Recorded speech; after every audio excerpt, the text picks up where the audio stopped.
Hello and welcome to Catamount Community Connection, our weekly public affairs program here at Catamount Radio. I'm Brian Collamore, your host for the program.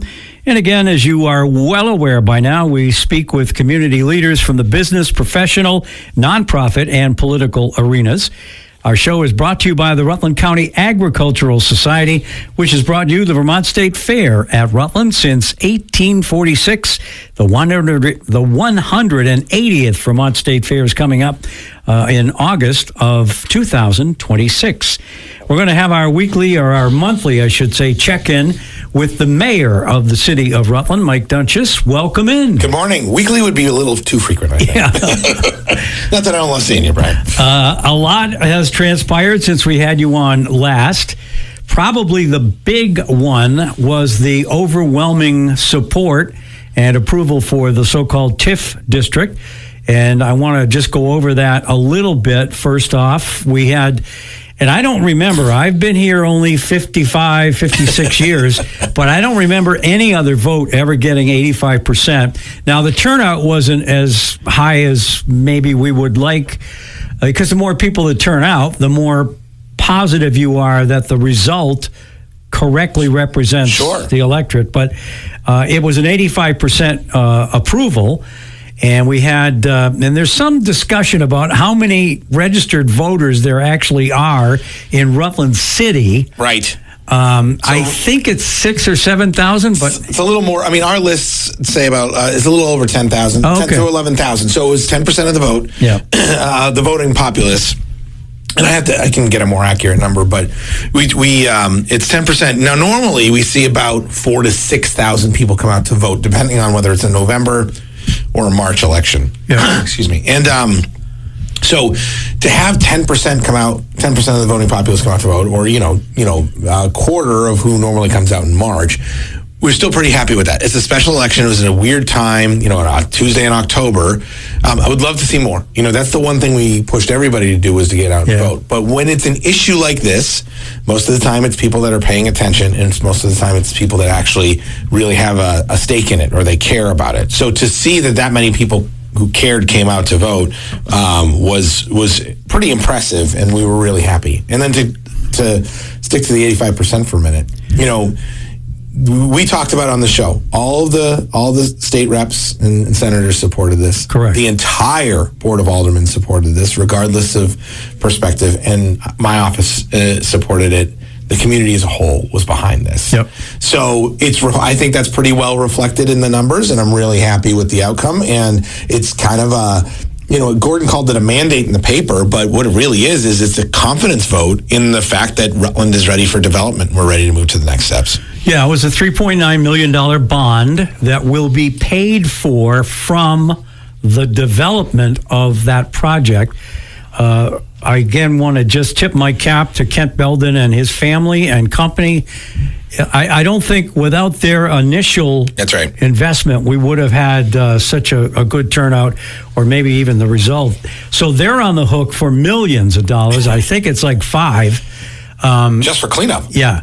To sort of start. And I thought by now they might have done this. So we're recording this on, I think it's October 13th. Today's the 16th. 16th. It's airing on what is it? On the 19th, yeah. Not to confuse the listeners. So I thought maybe we'd see a shovel in the ground as they start to dig up that contaminated soil. So we meet with we have the hotel task force. We meet every 2 weeks. So that includes the Beldens, includes city personnel, regional planning commission, downtown partnership, RRI. So there's all the groups that you would think, hey, with everything that's going on, we need to meet and talk. We do that every 2 weeks and have been for months. So the plan, it sounds like within the next 2 or 3 weeks, you're going to start to see the fence go up and the shovels go to the ground to clean up.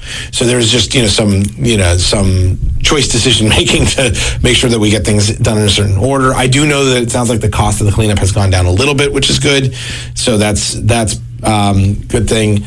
One of the things that we talked about in that last meeting is, now that the TIF is passed, we need to really, really start communicating with those businesses about the plan. So the city has a process at this point, right? So the TIF passing kicked off all sorts of things. It kicked off things for the Beldens, for the hotel, and it kicked off things for the city. So we have 3 different engineering processes we're going through. So water is one, stormwater and wastewater is another, and then the streetscape piece is the third. All of those are kind of in process right now, and the streetscape one is probably the one we have the most amount of decisions to make on over the next month or two. And when I say we, I mean the city, but the community as a whole. Like, we did the scoping study back in 2019 to say what would Center Street look like if we did it, right? And we're using that data, but we're going to have to come back and say, here are the designs from the engineer based on the scoping study. Which design are we going with? So we'll have those internal discussions. We'll bring that to the public, and that'll be good. But having that rolling now is so important, because if we're going to start construction in the spring, at the next construction season, we have to move pretty quick. So for those of you listening, you may, in the next few weeks, begin to see dirt being dug. Hopefully we can beat the frost. Once you get down far enough, there isn't any frost anyway, but the plan is to remove what is now contaminated soil, and it was contaminated with a bunch of chemicals that had to do with dry cleaning operation there.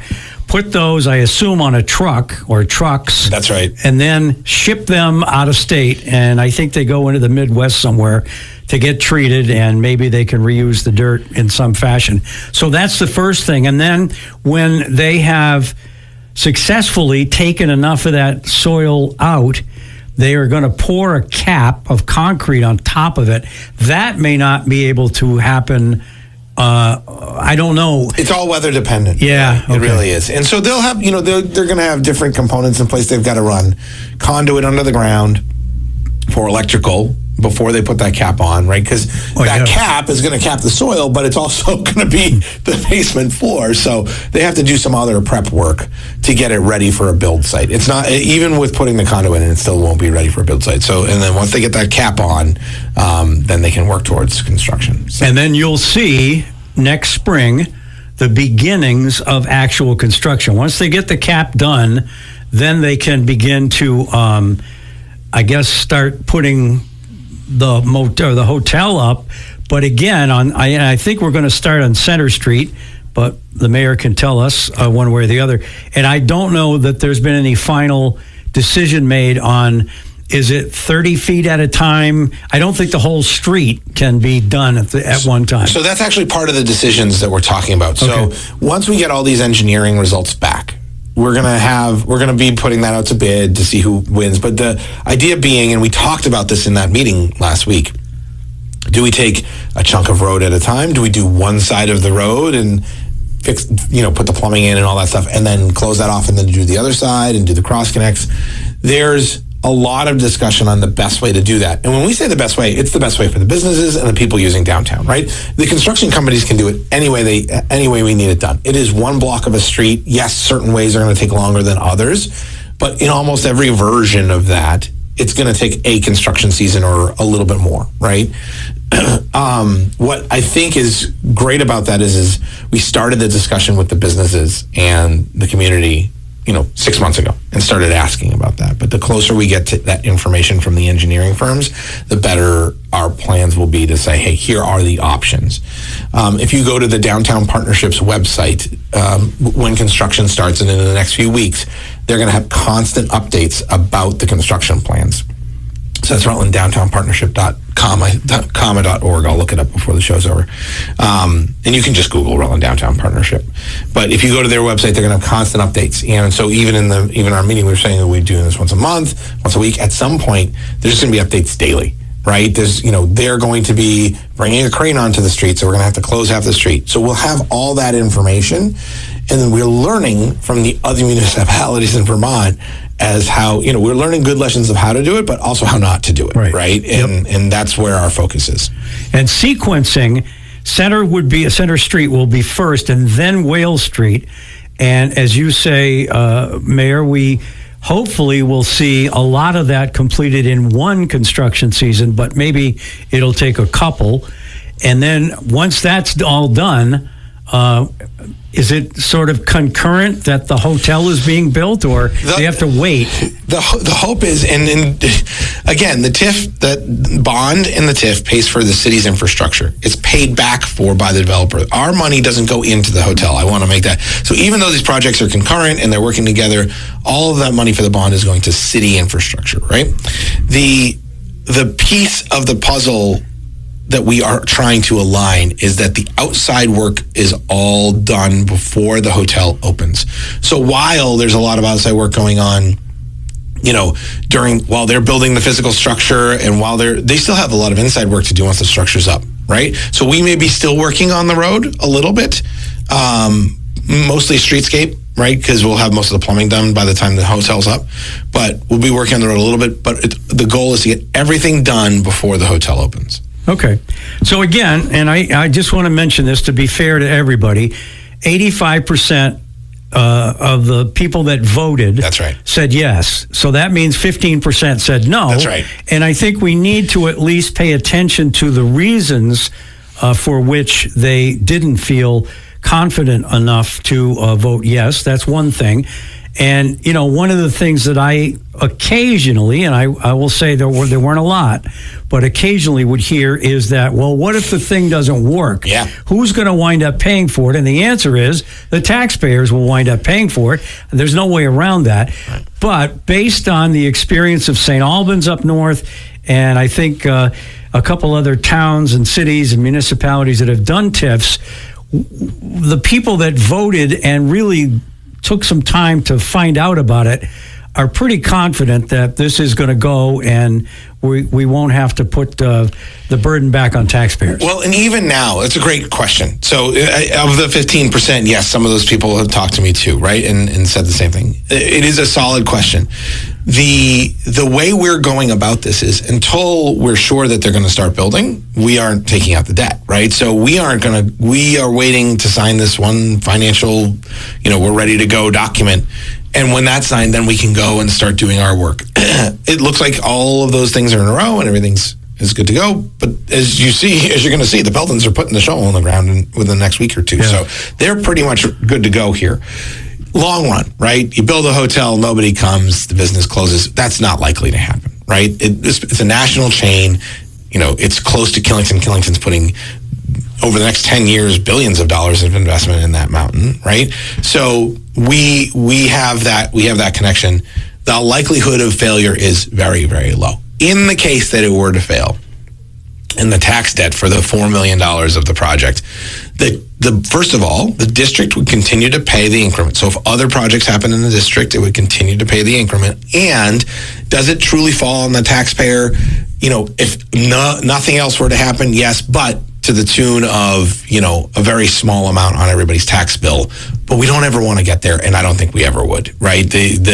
I'm not being overly optimistic. I tend to be overly optimistic, but this is, in reality, even in a pessimistic view, this would be a very successful project. The other aspect of this, and you've already pointed it out, and by the way, we're talking to Rutland City Mayor Mike Doenges this week, I should say. We recorded in the morning, so we keep saying this morning. But plays in the morning, and you're listening to it in the morning on some stations. Some stations it's on at 11 at night. So anyway, the other piece of this was the business aspect, and I'm assuming that Gordon Dricillo did a pretty good job, again, trying to get a balanced view of how people actually felt about this.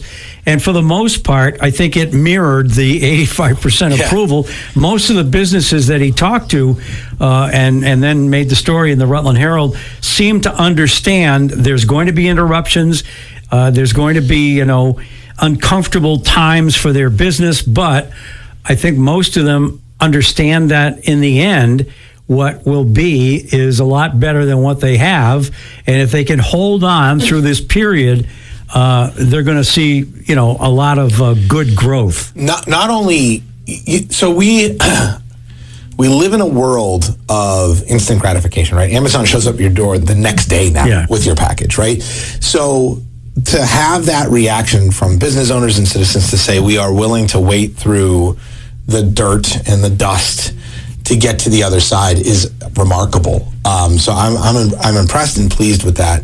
I had a business owner in to my office just yesterday, and she was talking about how the construction will impact her business. But 2 years from now, she's really looking forward to what comes out the other side. And when you think about it, I think it's worth it for almost everybody on that street. We're trying to, with Center Street, what the city is trying to do is create a sense of place, right? That's part of the reason we're redesigning it. If you go, we're not Burlington, so if you go to Church Street, they close their street down completely, right? And if you go to Church Street, like, listen, I love that Saratoga olive oil, the olive oil store up there, but I don't go to Church Street to go buy olive oil. But their business exists because there's a sense of place. You walk out of the business that you came to visit and you go into another one, right? You come out of the Paramount right now and the street's pretty quiet and it looks like a regular street. But can you imagine, you've got this 200 people staying in a 100-room hotel. And on a Friday night, they come out of the hotel, they're looking for a place to eat. 100 people come out of the Paramount, and you've got this streetscape with lights overhead and, music playing and, very, very nice, welcoming space. Those people are going to stay in that space. There are city planners and designers that have spent, 50 years coming up with designs like this to create a sense of space outside. And when we do that, when we create the sense of space and place, it's going to be better for those businesses. They're going to get more foot traffic than they've ever seen on Center Street and on Merchants Row because people don't wander, especially on a Saturday morning when you have the farmers market downtown, and it'll draw people up the street. There's all of these things are going into the thought process. So yes, it's going to be rough for a while. And yes, our plan, the city and our partners, is to not only make sure people know that Center Street in downtown is open for business during this process, but that we actually want to draw more people down so they can come see the construction and really market the area to make sure that those businesses are whole during the period. But on the other side, that is what everybody's target is. So that patience is there, and it's very impressive to see. So I'll just mention two other things. Regardless of the occupancy, and not occupancy in the terms of actually living there, but people that come for a night stay, let's just assume nobody ever did that. There are still, if we are to be believed about the housing shortage, there's still an extremely good likelihood that we're going to need those rooms for permanent staying for people that work at various jobs in the area and are looking for a place to move into. Yeah, traveling nurses or construction or whatever happens to be, absolutely, workforce development. And then above, the top 2 floors of the hotel are residents. They're 26 1- and 2-bedroom units. So yes, there's definitely a aspect to businesses coming to town and meeting those spaces. I used to travel for work, and I was, hotels cater to people that travel to go do business, and it'd be a benefit to see that in our city. So, Mr. Mayor, let me ask you: is there or are there plans for Center Street to be closed permanently, much like Church Street in Burlington, or is that sort of not part of that? So not right now. When we did the scoping study back in 2018, 2019, it was. I think it might have even been after that a little bit. We did the scoping study. We found that the majority of people wanted either one-way or two-way on that street. So basically right now it's two-way traffic, but the majority said let's do one-way, not close the street, but create more of that expansion on either side. And there's examples of all these different versions across the country. So no, not closing the street down completely. However, there is suggestions that, like we do for Friday Night Live, we have a way to close the street down for events or evening participation. One of the things that's done in Austin, Texas that I really like is Friday night at 6 o'clock after everybody's not home from work, they'll close the street down. And then it becomes like everybody goes out and eats and they can go listen to live music. And, it just becomes kind of an outdoor dining and entertainment space. And then they open it back up on Saturday morning and they close it back down on Saturday night. And it's all done it takes 15 minutes to open and close the street, right? So it's done pretty smoothly.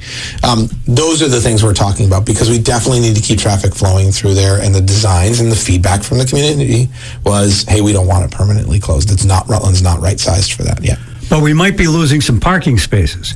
So in almost all of the designs, the parking stays.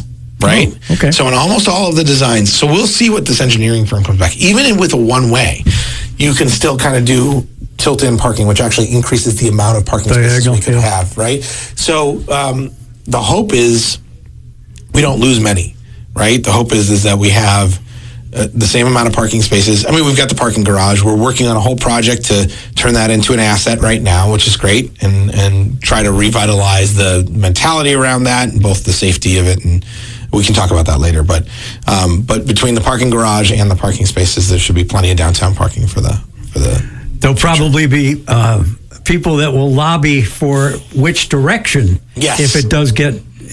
And we have one-way street right there at Whale Street, so that's right. I don't know which way's better, whether headed to Whale Street or away from it. But our fire department would love to see it westbound, so that they can come down the hill and keep going through Center Street. Right. Yep.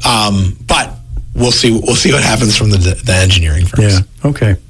We're talking to Rutland City Mayor Mike Doenges, and we will take our first break here on Catamount Community Connection, and we will be back with the mayor in just a minute. Welcome back to Catamount Community Connection, our weekly public affairs program here at Catamount Radio. Brian Collamore welcoming you back as we continue to chat with Rutland City Mayor Mike Doenges. And we have a bunch of topics that I've kind of written down. One of them is the LURB. And trust me, there are very few people that just heard that know exactly what I'm talking about. It's the Land Use Review Board. And this is a legislatively created entity which decides, among other things, who gets Tier 1 designation with Act 250, who gets Tier 1B, then there's Tier 2. I think there's 3 of them total, maybe even 4. Yep. 1A is, if you're into really streamlining things, is the best. That is basically, you don't have to worry about Act 250 anymore with certain qualifications. That's right. And the city of Rutland, because it is a recognized designated downtown area, has received the 1A designation.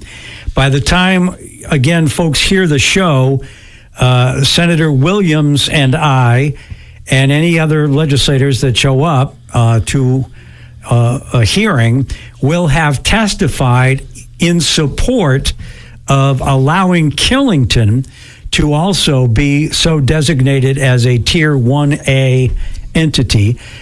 I have no idea how successful we'll be or what sort of, success we'll have with our argument therein, but that's what we're going to do.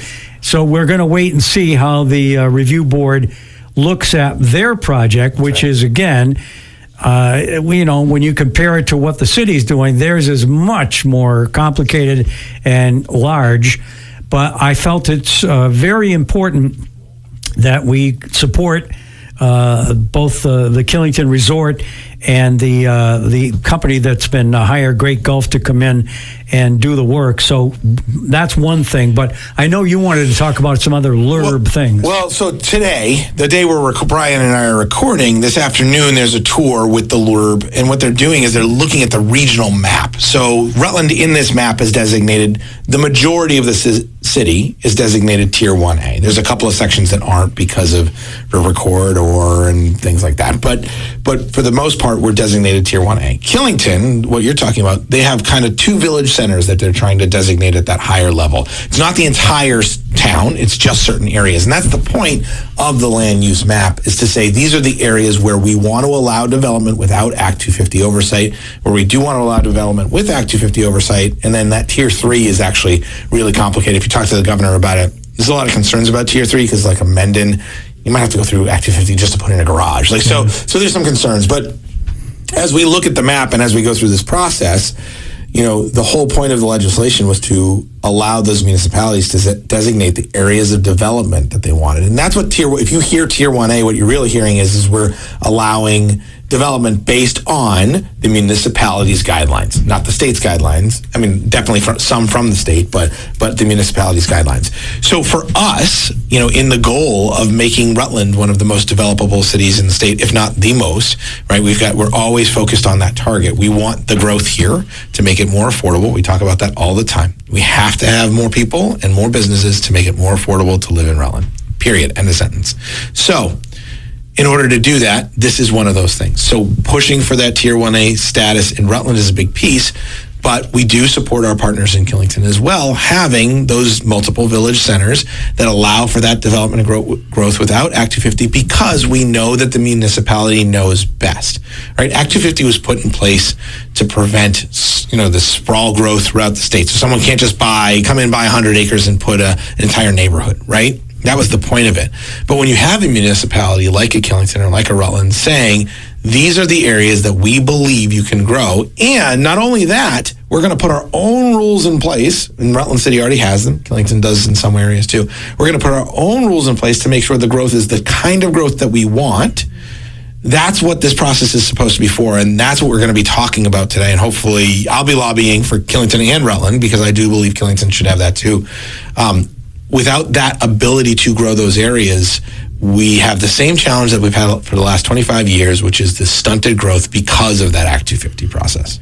I had last week attended the Chamber's mixer up at Allen Pools and Spas in Mendon, and had a really great conversation with Select Board member Jim Half from Killington, and he is very supportive of the board, this LURB, the Land Use Review Board, supporting enough of the Tier 1A designation in Killington to allow this Great Gulf project to go forward. He made some great points. Act 181, whence came this LURB, I think had 4 or 5 different qualifications. As you point out, Mr. Mayor, if the municipality involved already has regulations and guidelines in place, and then the main thing after that is the infrastructure. So if they have the ability to get water and sewer and everything else there, it should be a pretty easy decision. But I know basically from entering my 12th year in the Vermont Senate, it isn't always as easy as you would hope. So I'm hoping we're successful with our testimony. Not sure how quickly they will make a decision on that, but I definitely support what Jim Half was telling me, and hopefully Killington will be able to proceed accordingly. I don't think they're going to get everything they want with that designation 1A. They are going to have to go through some Act 250 regulations. But as you point out, what was in place, I believe Act 250 was 1973. And at that time, it was probably needed. It was a Republican governor, Dean Davis, that initiated the whole thing. And sometimes people don't think that, Democrats and Republicans can ever agree on anything, but that one they did.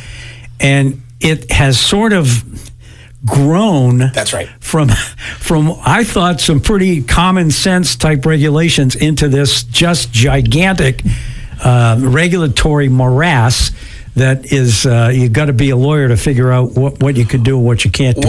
And its original intent was great, right? Keep Vermont beautiful, keep it a place where people want to come for the environment, like the physical, the atmosphere and the environment. But when you start seeing communities using it as leverage to not get projects done, when you see that communities like Rutland or Rutland Town, where they do want development, it doesn't get to happen because of this arduous process, that's a problem. I do want to jump back to one of the things you said, right, is as we go through this review, and we're lobbying for it, the point of this is to allow those municipalities, right, to have the say in their own land use. Exactly. And that is going to be a challenge because we have spent, so 73, that's more than 25 years, 35 years, right? 50. Right. Oh, geez. Thanks, fast math. 50 years doing it a certain way, right? Doing it through the state, doing any new development that was bigger than a home on a piece of land through the state process. So it is going to take even these state representatives and the people on the LURB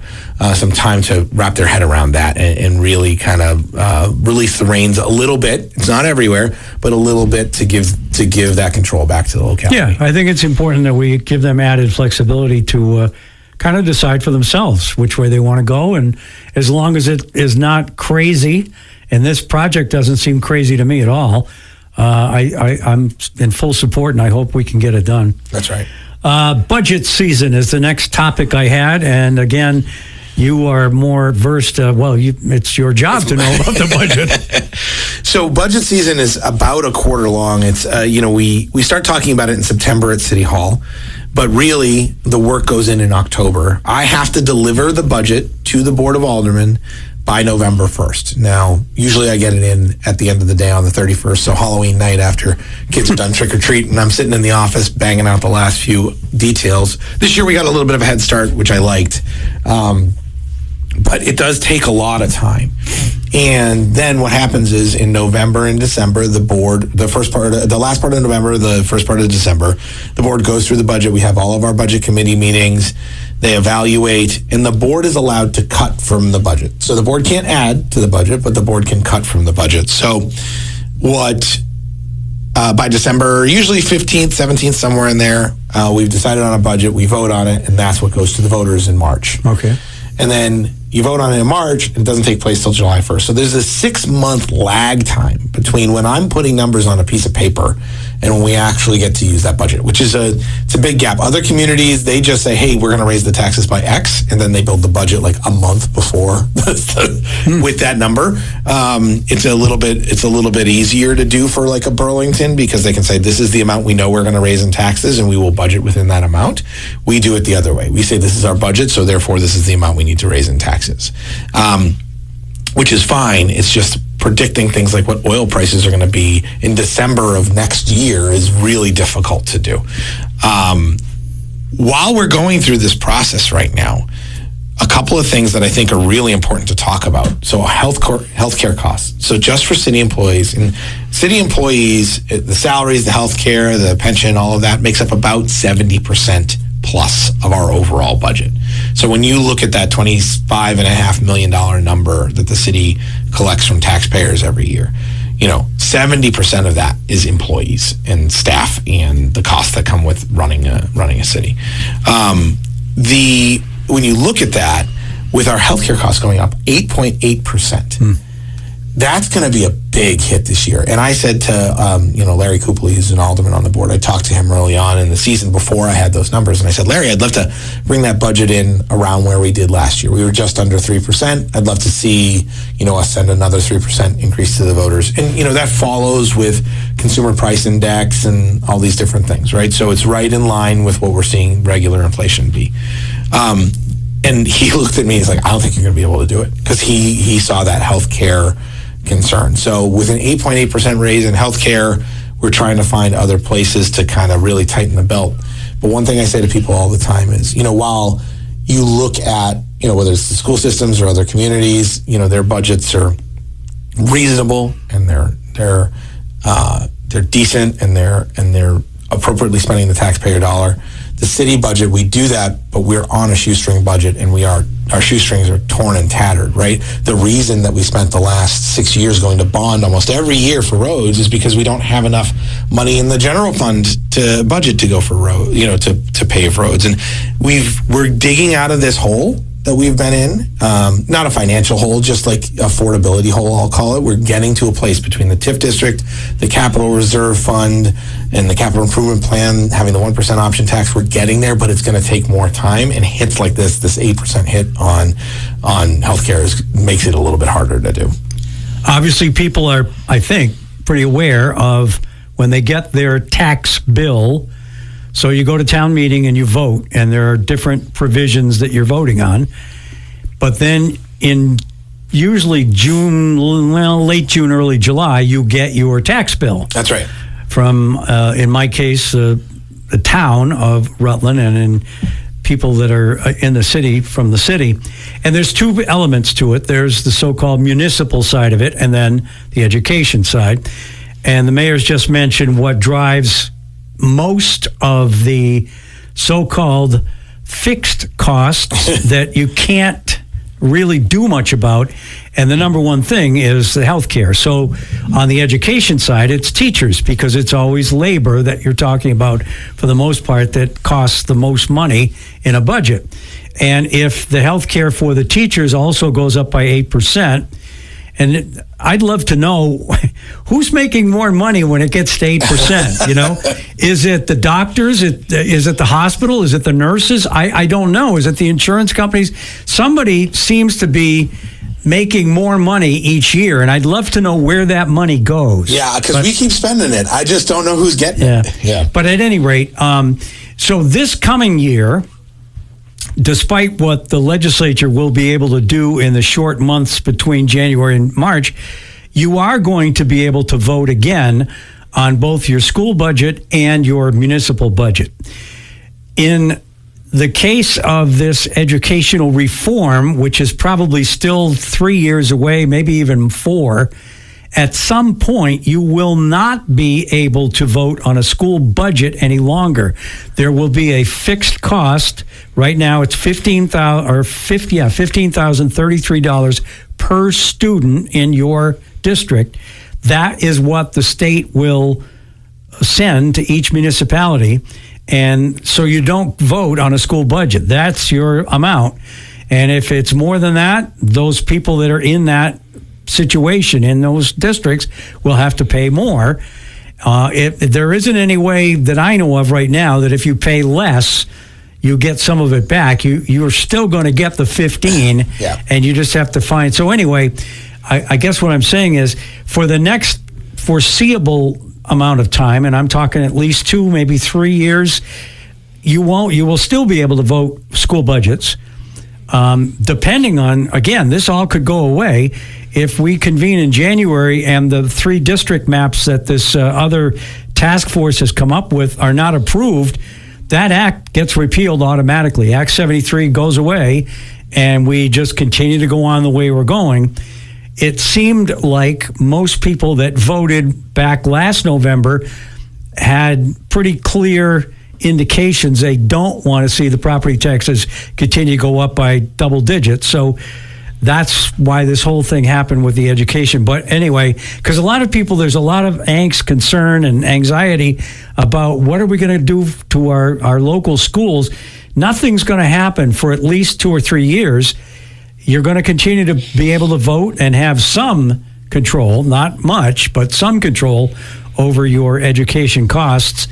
And the municipal side obviously is not quite, in most cases, as large as the education piece, but it's health costs that drive so much of this up. So I assume, if, let's say, for example, you've got a certain amount of students and you're getting $15,000 a student, at some point, some of these schools are going to say, well, we need more than $15,000 a student to operate.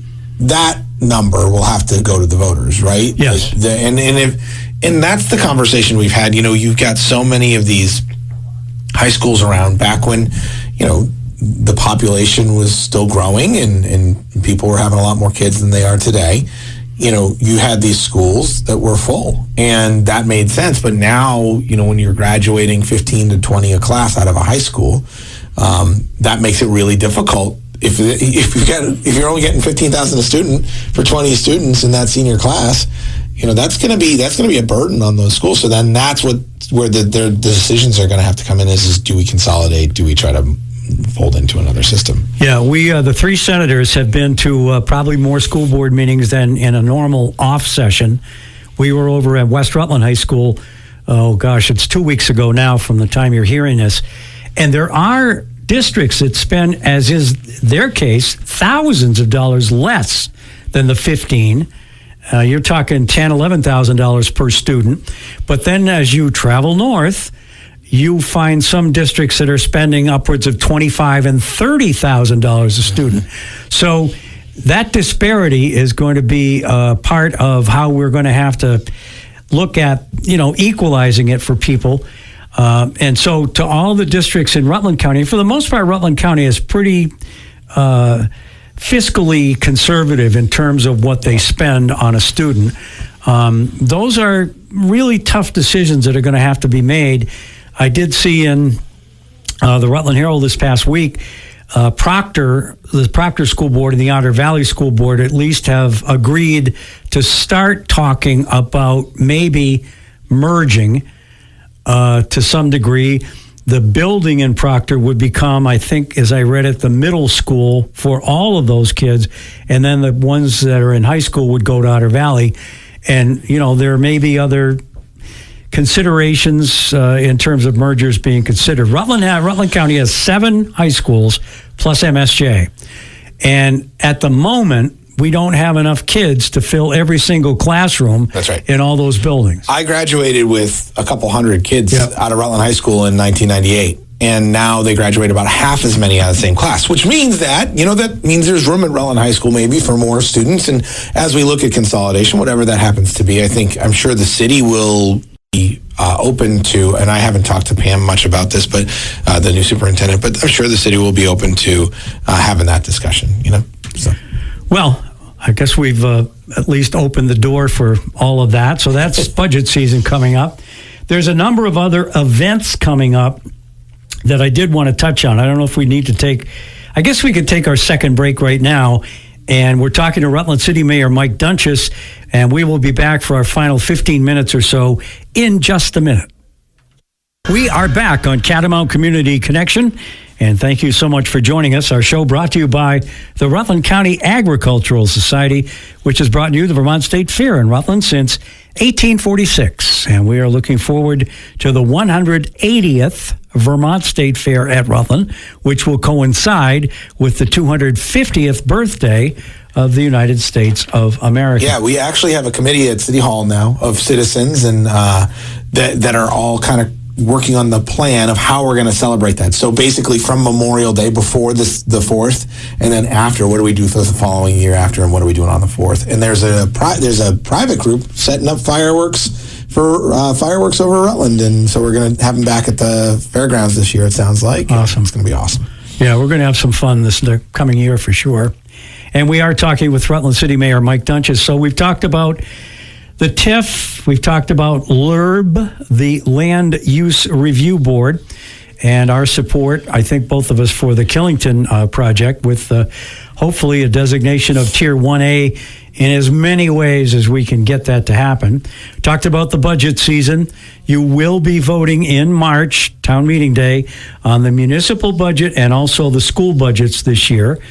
That will change should the legislature make certain moves.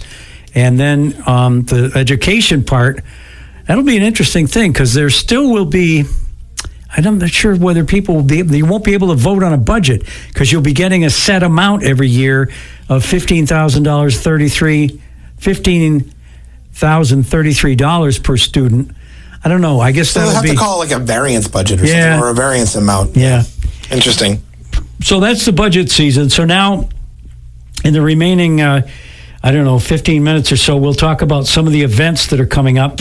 First up, the Halloween Parade. I don't know if chronologically it is, which is going to be on October 25th this year. And we have a brand new recreation director, April Chaffee. I saw her at one of the fundraising events. We did a walk, Alzheimer's. We did a walk around that, and I had a nice chat with her, and certainly welcome to April, and I know she'll do a great job. April's been with the city for over 20 years, and as the new superintendent, I think she'll do a phenomenal job. However, the team, when we talk about the Halloween parade, the team starts working on the next Halloween parade the day after the Halloween parade's over. So it takes a full effort from DPW, police, fire. The rec really runs it, designs it, schedules it, scales it. They have meetings. They do a fantastic job. Colleen, you'll see her if you go down to the community center. It's kind of her project to lead that off, and she does fantastic with the rec maintenance staff and getting everything ready to go. So always a great event. Rutland is known for the Halloween parade. Is one of the biggest turnout events we have. I actually got to sit down with a data guy that they use cell phone data, so they can, just like you can see traffic on Google Maps or on Apple Maps, and they use that same data to see how many people turn out. And one of the biggest nights with the most amount of people in Rutland is on the Halloween parade night. Thousands and thousands of people show up for it. It's great. Well, Tom Fagan, who I don't think is with us any longer, he was the driving force to get the parade mentioned in Marvel Comics. So it went nationwide. And I can remember years when there were 10,000 people at the Halloween parade. There were 5, 6, 7 deep. Every single person, it seemed like, from the city was there, and then a whole bunch of people from out of the area. So, yeah, it's a huge event. I do have a personal opinion about this. I don't think that politicians should be allowed to march in it. That's just me. I have yet to be convinced that there's any common sense connection between what we do and the kids and the grown-ups that like Halloween for what it is. I don't get it. So I have marched in it before. You get into sort of a position, and there's 2 parties in Vermont. Well, maybe 3 if you count the progressives. But if the one that you're not in is marching, you feel almost obligated to put an entry in. But I've always thought it was just strange to have politicians walking along trying to scare people. Yeah, it's I don't know. Well, I'll tell you, there's very specific rules for politicians. Yeah, you can't have a thing that says vote for me. That's right. You can have your signs and you can have your names on the sign, but that's about it. You can really just display your name. And so it's interesting to watch, and people do enjoy it, politicians aside, and people do enjoy the parade. And it's always a great time to have that many people out there, and it is awesome to see it packed. One of the amazing things that we have too is PEG TV. So for those who can't get out to see the parade, that don't want to necessarily brave the cold in certain circumstances, they can watch it on PEG TV live, which is great, and they always come down, and they can watch the replays too. Tom Leopold's team is amazing, and I can remember way back when it had sort of this orange tint to it, but I don't know why that was. Maybe the street lights. It's the street lights. But it's not that way anymore, and they do such a great professional job covering that. I just assume, and again, that was just a personal opinion of mine about the connection between Halloween and politics. I would just as soon watch the parade as be in it, because as you well know, if you're in it, the only thing you see is the couple entries ahead of you and the couple behind you. That's right. You never get to see the whole parade. So. I have to lead off the parade, right? So the Board of Aldermen carries the banner, and then I walk behind it, and sometimes the governor will come down, and we invite him every year, so hopefully he'll be here this year. But he and I walk together, and we don't see anything. Right. We see the same people we see every day. The white or the blue lights ahead of us. As soon as we get to the end, we turn around and watch the rest of the parade go by. So. All right, so put that on your calendars, folks. October 25th, and I don't know what year parade it is, but it's been going for a long time, and it's rain or shine, so just plan on it. And again, as the mayor mentioned, you could stay home and watch it on PEG TV. I do think we have a bad weather day every once in a while, so you can check. You can just Google Rutland. I can remember snow at times. I mean, maybe it will this year too. I don't know. Yeah. There's 2 other things I wanted to mention, and I know you wanted to maybe reserve a couple of minutes for potential public safety legislation. December 1st, by the way, is the deadline for submitting any bills in this second year of the biennium. But just very quickly, because I'm trying to do the math in my head here, about 8 minutes left. There is the Wheels for Warmth tire sale coming up. October 23rd and 24th are the 2 days that you can bring your old tires to Casella's, the construction company, on Route 7. If you're headed north on Route 7, it's on your left, and it's kind of on that long hill as you head into Pittsford. So the 23rd and 24th, bring your old tires there. DMV will be on site to inspect them. If they're still usable, they'll be put into the sale on the 25th. If they're not, you got to pay, I think it's $5 to have them recycled. But it's a great way to keep the tires, get them out of your garage, first of all, and maybe not find them in the creeks and rivers around the area. That's right. And then the sale itself is October 25th. That's the same day as the Halloween parade. And I believe the sale starts at 8 and it goes till noon. And there are deals. I mean, we're talking, you can buy a tire for as little as $15, and some of them are free. You can come down and just pick up free tires. They won't be like brand new, but they're still usable. That's great. And so that's the 25th, and that will also be at Casella's in Pittsford. And again, just like we tipped our cap to the Beldens for their work on the hotel, Casella is just such an amazing company and gives back millions and millions of dollars every year. If you've bought new tires in the last few years, you know how expensive they are. This is a fantastic way to get a set of snows, get you through a year, get you through 2. It's a great opportunity. And then the only other thing I'll mention, and by the time you hear this, the first weekend of the Pittsford Volunteer Fire Department's Haunted House will already have taken place, but there's another one coming up this weekend on the 24th and 25th, so Friday and Saturday of this coming week. You can head up to, you'll see two big, huge signs on Route 7 just as you get into Pittsford. Take a right on, I think it's Plains Street or Plains Road, and head up to the parking area. And the tickets go on sale, I think it's 6 o'clock. Maybe it's a little earlier than that. I don't remember. But the wagons start moving up to the house at 6. And it goes until, I think they sell tickets till 9. And again, it raises enough money with the volunteer fire department that the taxpayers in Pittsford don't have to worry about the budget for the fire department because they make enough, and they are very well equipped, by the way, the Pittsford Volunteer Fire Department. They have the latest gear, and they do a great job. This is an event that takes over, I think it's 200 or 300 people to pull off every year, but I've been doing it for a few years, and I ride the wagons up and back on both Friday and Saturday night, so that's where I'll be for the next 2 weekends. And we would invite you this coming week to enjoy on the 24th or 25th the Haunted House. All right, a couple of minutes left. Public safety. What do we want to do this year? So one of the so I don't know if you've been reading the news in Burlington, but they've got this accountability court that they're setting up with the. Yes. What I want to say is Ian Sullivan, who's our state's attorney, has done a fantastic job taking care of the case backlog in Rutland, and that's why we aren't seeing as many of those challenges, and that's why we're seeing people held accountable a little bit better down here than maybe Burlington is struggling with.